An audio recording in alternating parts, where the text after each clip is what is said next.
Yeah. Champions League Play-Offs, the first of its format, and just overall, what did you make of it, just as a whole? I think we had some good matchups, though, honestly. Obviously, everyone is going to look at Barca, my mistake, Real Madrid versus Man City. But the other Yeah, fixtures, Sporting and Dortmund, that one, and Dortmund coming out victorious 3-0. PSG and Stade Brestois, bro, those teams have been facing each other in League One, and everyone definitely knew that PSG were gonna walk out victorious there. Also with the 3-0 scoreline. But interesting, the draw specialist Thiago Motta, Juventus actually came out with a win. I was expecting a draw. I don't know about you against PSV. That was yeah. 2-1. And Benfica, Di Maria's Benfica going to Monaco and coming out with a win, 1-0, and a major upset, Feyenoord beating AC Milan 1-0 in their first leg. But all those fixtures aside, everyone's eyes were on the main event, bro. The main event of this playoff. Man City Can we call it a versus when we see, can we call it a main event when we've seen it like 6 times in the past like 10 years, like or is it just because of the teams and what they've accomplished over the past couple of years, it's always gonna have that prestige probably. Yeah, I think so. I think the 2020s decade in the Champions League has been marked by this fixture. The team that wins in this tie usually goes on to win the whole thing. So I'd say UEFA definitely knew what they were doing with this draw. When they saw Real Nah, for Madrid sure. in the placing and Man City in the same pot, they were like, nah, we Yeah, have to like, what we're gonna do. But yeah, I think you want us to just jump into it in terms of a little preview, just talking about how do we see it panning out, or just a little, yeah. yeah. I think Real Madrid obviously go into this game with the advantage, 3-2. Even though like most people were quite surprised that Real Madrid didn't go out of this game with a bigger advantage based on Man City's form and Mbappe, Rodrigo, and them and Fede Valverde hitting form at the right time, also Jude Bellingham. But a 3-2 Yeah. lead to the Bernabeu is not a bad thing to have. And what were your thoughts on the first leg in general? I think for me, I was quite interested the fact that like Madrid quite interestingly, they held possession of the ball for a majority. They held control for like the first part of the game, and I was Yeah, quite impressed by that because most of the time we know that Madrid have the idea. We saw what they did last year at the Etihad. They kind of just hit them at the right moment, and from that moment on, they were just very disciplined. They were yeah, just kind of backed off and just allowed them to absorb the pressure at the right time. yeah, And I think this time, obviously, what these are two teams that defensively are not really great at the moment. They but can be got at. And I think for Madrid, the attacking, the fact that Mbappe has hit form at the right time, and even the quartet just moved from that up front. They seem like they're kind of gelling together. They're starting to understand each other at a much higher frequency. yeah, So I think for the most, Madrid came with a plan, and they kind of did it quite well. I think City bounced back quite well when they scored their goal, yeah, scored a pretty good goal, and I think from there onwards, in terms of clear-cut chances, I'd say City created a lot more of the clear-cut chances in terms of just like, directly. But I think Madrid again, when you give them chances, most yeah, of the time they're going to be clinical.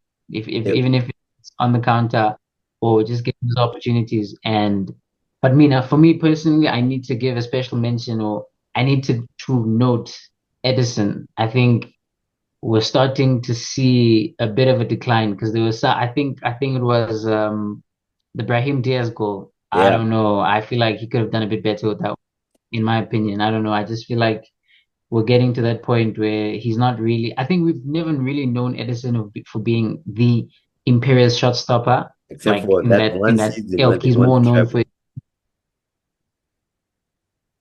fair, fair, fair. Yeah. True, true, true, true. But I Other, don't know. For me, that's the one thing that I just noticed. I don't know. Obviously, I'm sure he will start the second leg, but yeah, no. But otherwise, I don't know. For you, what were you? what are the main talking points that you kind of took from just that first leg and going into the second leg? I think Carlo Ancelotti's tactical flexibility, bro. Honestly, the man has been under the cosh Yeah, for most of the season because the team wasn't playing as fluid as people were expecting it to be. But Antonio Rudiger was out for this game. David Alaba was out. Lucas Vasquez, obviously Danny Carvajal is out for the rest of the season with the ACL injury. So he only had one fit centre back, which was academy graduate Raul Asensio. And he also had to play Aurelion Chouameni and Fede yeah, Valverde at right back, which literally puts yeah, Real Madrid at a disadvantage. We mentioned that the back line is not really the best right now. It's both teams were leaking goals, but Real Madrid have injuries that meant that they were at a disadvantage. But Carlo Ancelotti was able to set up the team in a way that if Real Madrid score more goals, they will be able to win a game. But another thing I must mention, Dennis Ceballos, bro.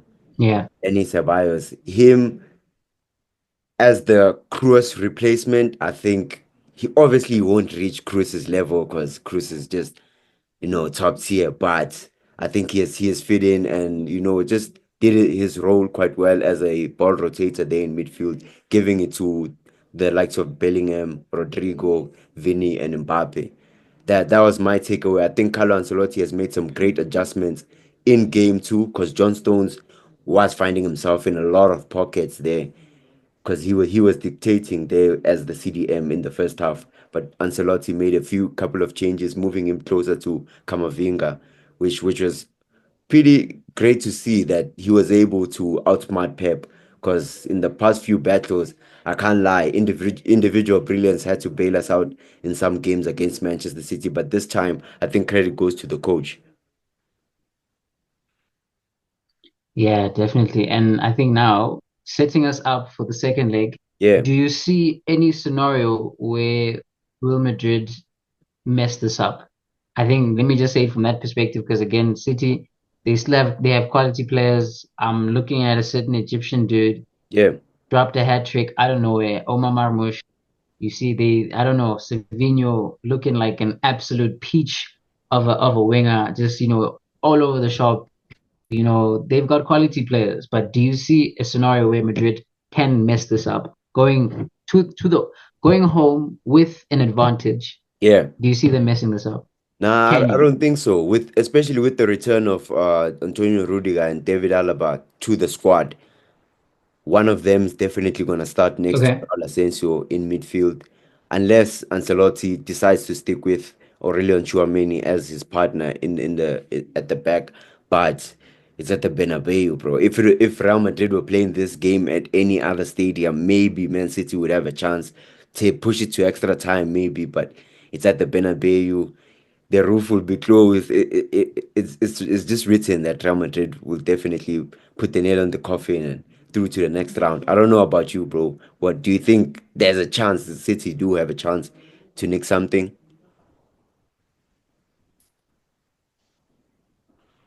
I think for me, right, I'm looking at this fixture and I'm just saying again, the boosts of Antonio Rudiger, mainly Antonio Rudiger than David Alaba, because I think David Alaba probably needs a bit more time just to get back into the groove of things. But just mainly Antonio Rudiger, and knowing how much of a imperious figure he is around Haaland, Haaland hates to see him coming. I Yeah, can I can guarantee that much. But I'm just looking at this fixture thinking that Madrid, they can be got at in terms defensively, they can be got at, and I don't know.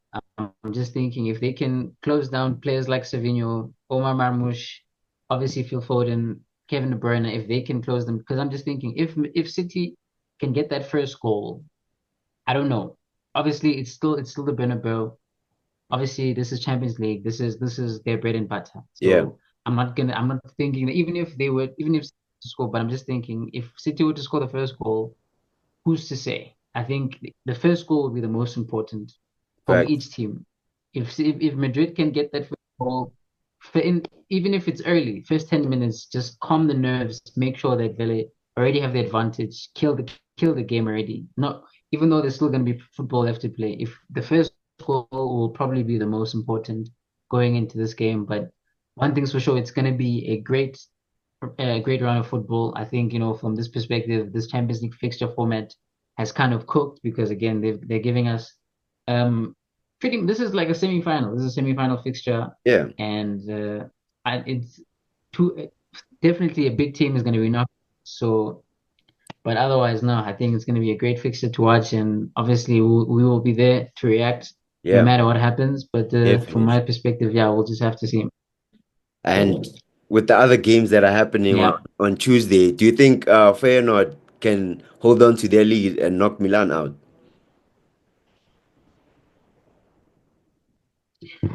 I think AC Milan, for one thing, are probably one of the more inconsistent teams in European football. Fact. Like, I think I'm a AC Milan, and I think for me, I just see this team. You never know which team is going to show up, and they have quality players. They have world-beating players, players who can literally win games by themselves. But Conceição, he came in like a house on fire, won the Super Coppa Yeah, Italia, and since then it's just been back to factory setting.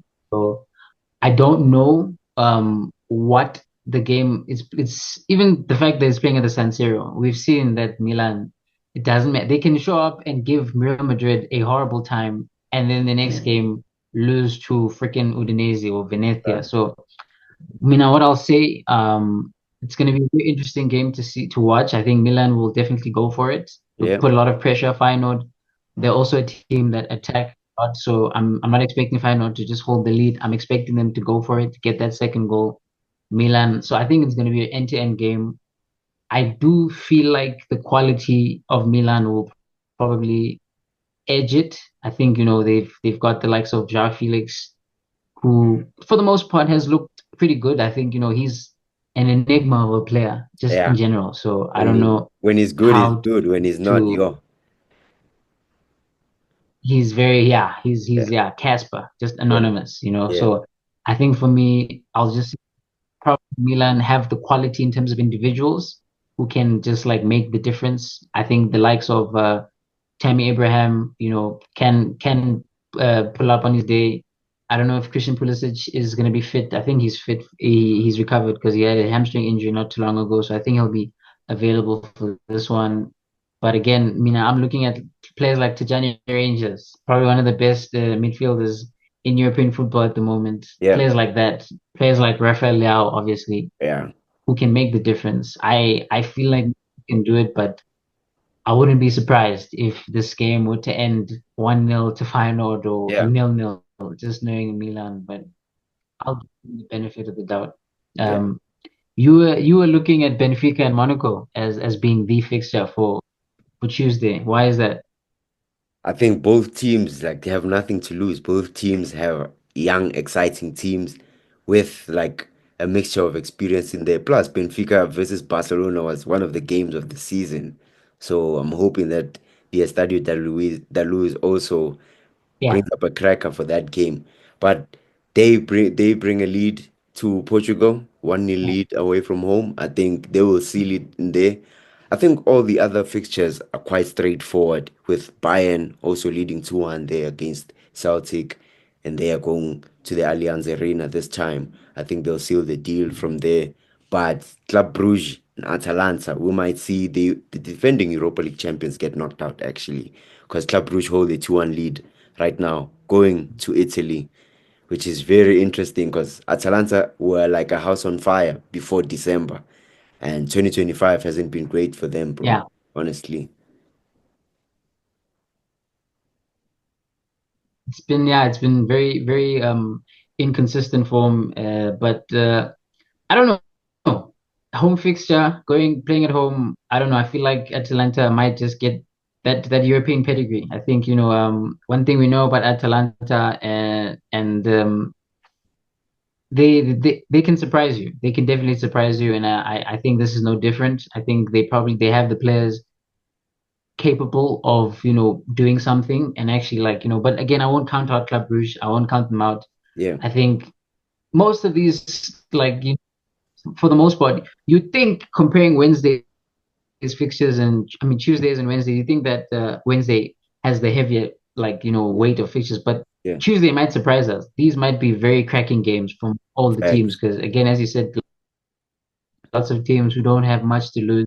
They're just happy to be here, so we'll give it our all. Yeah. Even even the Bayern Munich and Celtic, who Bayern edged. I think I'll call edged because Celtic they actually gave them a proper game Facts. at Celtic Park, and I think going into this next fixture, I'm interested to see how Celtic go about it. We know that Celtic, like the Scottish teams, they suck European competition. Oh, they suck. They just and And no mainly Champions League, disrespect. mainly No Champions League, I disrespect. must say.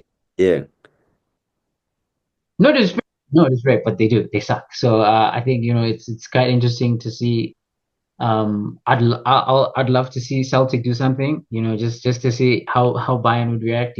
Harry Kane. But I think again, no, I think Bayern at the Allianz, I think they're gonna probably destroy them Yeah. 5-6-13 or something. I think it's I don't looking I like don't that. see any other fixture. Yeah, nah, for sure, definitely. Yeah. I think that covers our roundup, right? That covers our roundup. Who do you Yeah, think for is sure. gonna I get think player of the week this time around? for the entire round, or Yeah. For the entire round, for this second legs, yeah. I mean, damn. I wouldn't be surprised if PSG Ousmane Dembele drops another hat trick, perhaps. Yeah. I think, they probably might look like something interesting. I don't know. Yeah, I don't know. I'm looking at probably PSG because I think they're probably going to destroy Brest again. Or, or I don't know. I don't know. It's I think either it's probably going to be between PSG game or the Real Madrid game. One of the Yeah. two. One of the two. I feel like maybe I don't know Vinny because I And think he's also been UCL a bit Junior. iffy this side of the calendar. Yeah. Yeah, even though he had a very great first leg at City, I think I'd like to see him, him specifically, just like because him and Mbappe, Nati, they're take chain for chain, bro. Yeah. Show me your chain, dog. You know what I'm saying? So uh, for sure, I'll just say that between the two of them. So yeah, for you, who do you think is gonna be the standout players? Obviously, Usman Dembele, like Most probably. Usman Dembele. Plus, his fixture is favorable, and he's been on hot form, bro. Honestly, he's been on hot form. I think he's gonna be one to watch. And also, like we mentioned, Vinicius Junior. I think the players that you mentioned were the ones at the top of my mind, Vel. I think because they had a great first leg and you wouldn't both players are going into home fixtures with a winning advantage, so you would expect them to at least just have that comfortability. But just to round it out, Dortmund versus Sporting, I think Borussia Dortmund are an enigma of a football team. Yeah, Just continue to surprise me. Going in with a very emphatic, good, comfortable 3-0 lead. But knowing Borussia Dortmund, one thing that you need to know, three things are a fact: death, taxes, and don't bet on Borussia Dortmund yeah, because they are just you don't know what team that's just going to show up. So for me, I'll say if they can just even if it means just keeping the score level, it's fine. Just don't let Sporting because we know that Dortmund, when they crumble, they literally just absolutely capitulate. So facts. I think for them, I'll give them the benefit of going through, but you never know. PSV versus Juventus, Thiago Motta, just do what you do. Like get a draw. Like, Yeah, you're good. You're fine. Like you're perfect. Like literally, like you're good. But yeah, I think that kind of covers everything. yeah, yeah. And we will be right after the games have concluded, just to sum up our thoughts and just what we thought about everything. But yeah, I mean, any final thoughts from you before we sign off? I'm really, really looking forward to the second leg. Yeah, Real Madrid and Man City, bro. I think those are my final thoughts. Really, really looking forward to that fixture, bro. And you? Nah, Mina, same. I think I'm just looking forward to great fixtures all around because I think the last round was really good from all perspectives. So I think for me, I'm just looking forward to a good round of fixtures both days. I just want to Yeah. watch and enjoy the football on display. But yeah.